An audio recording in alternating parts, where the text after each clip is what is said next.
आं central बुनसुनि public relation secretary लोगोसे आंजों उदालगुरि जिल्ला बुनसुनि मावथि बिथांमोन बिबानगिरि बिथांमोन दं। जों दिनै नैबे प्रेस मिटखौ लानायनि गुबै जाहोनखौ आं फोरमायनो थांगासिनो दं।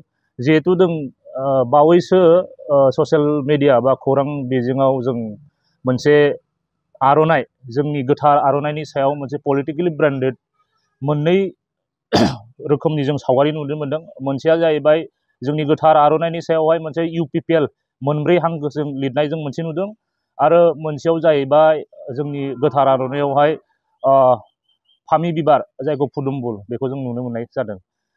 दिनै जों बेखौनो फोरमायनो नागिरदों जि जोंनि बे गोथार आर'नाइया मोनसे पलिटिकेलि लाबालाब बा पलिटिकेलि मोनसे बेनिफिटनि थाखाय नङा। बियो हारि जोंनि बर' हारिजों गोथौ सोमोन्दो दं। जोंनि गोदोनि आजौ आजैनि जुजिबोनाय जोंनि बेयाव थांनाय थैनाय गथे बर' माहारिनि बेयाव थांनाय जोनोम जाजेननिफ्रायनो बर' हारिया दिनैसिम मारै थांना दं बेजों गथे लोब्बा थानाय दं।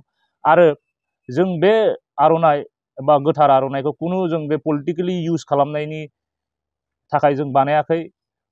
आर'नाइनि गुबै जाहोन बे जाबाय गोथार आर'नाइया जाबाय जोंनि आलासिफोरखौ बरायनायनि थाखाय अनार रेसपेक्ट खालामनायनि थाखाय बे मोनसे आर'नाइ। हारिनि गेजेराव इउनिटि लाबोनो थाखाय बे मोनसे आर'नाइ। हारिखौ गावस्रा गावस्रि खालामनो थाखाय हारिखौ मोनसे गावस्रा गावस्रिनिफ्राय बासायनानै मोनसे सिनायथि होनो थाखाय बे आर'नाइ। खिन्थु बेखौ दानि जों बे खौरां बिजोङाव नुनानै जों बेखौ जोंल' नङा सारा बर' हारिखौ बे मोनसे दुखु होनाय जादों। मानो होनबा जों बुंबावनो लुगैदों भारतनि इलेक्सन बा भारतनि बिसायख'थिनि जारिमिनाव दिनैसिम बेफोरबादि मोनसे हारिनि गोथार जिनि सायाव मोनसे गोथार मा होनगोन ट्रेडिशनेल आर'नाइनि सायाव खुनु बेला बेफोरबादि मोनसे राजखान्थि हान्जानि मोनसे सिम्बल वेयाव बाहायनाय जायाखैमोन। बे बिराद गिदिर निन्दा खालामजाथावना बाथ्रा। बेखायनो जों बुंदों बे बुस्थुआ समस्त बर' हारिखौ लाजि फोनांनाय जादों, समस्त बर' हारिखौ दुखु होनाय जादों। मानो होनबा बे आर'नाइखौ जोंनि बर' माहारिनि बिमा माहारि बा आइजो माहारिफ्रा बेखौ ओरैनो दायाखैमोन। बेखौ हारिनि मोनसे गिदिर सिनायथि जाय हारिया गोदोनिफ्रायनो बे बुस्थुजों बे गोथार आर'नाइजों लोब्बा दं। बिनि ओंथिखौ जों साफ्रोमबो बर' फिसाफ्रा बुजिनांगोन। बेखौ जों खुनु दिन पलिटिक्सनि थाखाय बे बुस्थुखौ जों बाहायनो मोननाय नङा। जिहेतु बर'नि बे गोथार आर'नाइया जिअग्राफिकेल आइडेन्टिफिकेसन मोननाय बा जिअग्राफिकेल आइडेन्टिटि मोननाय जायखौ जों GI टेग होनना सर्ट फर्माव बुङो, बेखौ जों सिनायथि मोनदों। GI टेगखौ ओरैनो जानला मोनला मोनलाबाया।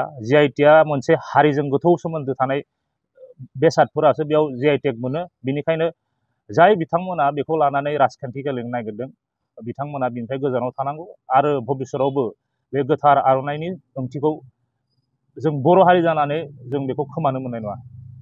जाय बिथांमोननिफ्राय दिनैनि बे सावगारिखौ नुनो मोनदों जिहेतु फामि बिबार पदम फुलनि आर'नाइ, बे बिथांमोननिफ्राय जों खौरां बिजोङाव नुनो मोनदों बा मोखां बिजाबावनि थ्रुयै जों नुनो मोनदों। बिथांमोना नांगौ जानो हागौ बिसोर साना हौवा सानस्लाबा गोथौ सानस्लाबैनि कारणे बेखौ ससियेल मिडियानि थ्रुयै बेखौ फोसावदों। नाथाय जों बर' माहारियारि फरायसा आफाद जानानै आरो जों बर' हारि जानानै बेखौ जों निन्दा खालामदों। आरो बिथांमोना हायोबा जिकुनु माहारियारि आफादफोरानो नोंथांमोननि सायावहाय गोख्रोङै एक्सन लानायनि सिगां नोंथांमोना बर' रायजो राजाखौ, जोंखौ नङा, बर' माहारियारि फरायसा आफाद बा जिकुनु बर' माहारियारि आफादखौ नङा, समस्त बर' रायजोनि सिगाङाव खौरां बिजोंनि गेजेरजों नोंथांमोना बेखौ दिहुनदों। खौरां बिजोंनि गेजेरजोंनो नोंथांमोना निमाहा बिनांगोन।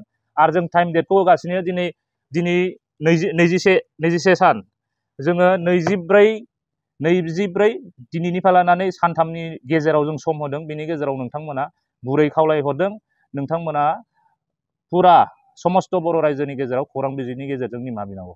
बेखायनो जों गुरै खावलायबावदों फैगौ इयुनफोरावबो जोंनि राजखान्थि हान्जाफोरनि जाय मिरु बिबानगिरिफोर जाय राजखान्थिखौ सालायबाय थादों, गावबागाव राजखान्थि आफादफोरखौ लानानै जाय राजखान्थि गेलेदों, जे इयुनावबो भबिष्यतावबो जे बे जोंनि गोथार बर'नि सिनायथि आर'नाइखौ लानानै खुनु दिन मोनसे ट्रेडमार्क बानाया।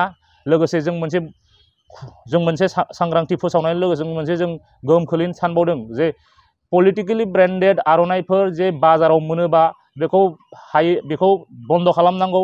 लोगोसे पलिटिकेलि जोंनि बर'नि नेरसोन आर'नाइ बादि होन जिखुनु ट्रेडिशनेल नेरसोनफोरनि सायावहाय बेवहाय पलिटिकेलि लग' बानायनानै बेखौ जोंनि गेजेरावहाय डिभाइड खालामनो बेनिफ्राय गोजानाव थानांगौ।